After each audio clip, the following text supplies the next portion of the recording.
Sveiki.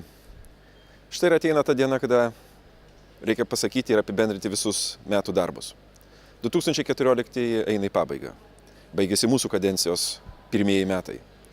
Tačiau ši sesija Strasbūre, kad ir kalėdinė, tačiau turėjo didelės prasmės. Mes priėmėm 2015 metų biudžetą, kuris yra dosnus ir palankus Lietuvai. Šiandien mes balsavome už ES ir Gruzijos asociacijos sutartį. Mes brėžiame Gruzijai europinę ateitį ir aš tikiuosi, jinai pasinaudos šitą galimybę. Pasikeis valstybė, žmonės įgys daugiau galimybių keliauti, dirbti ir pamatyti pasaulį. Mes patys patyrėme, ką reiškia atsiverimas pasauliui. Tačiau šiandien yra ypatinga diena. Tai yra paskutinis mūsų susitikimas šiais metais, todėl su savo komanda, kuri dirbo visus metus kartu su manim. Ir mūsų darbai yra bendri.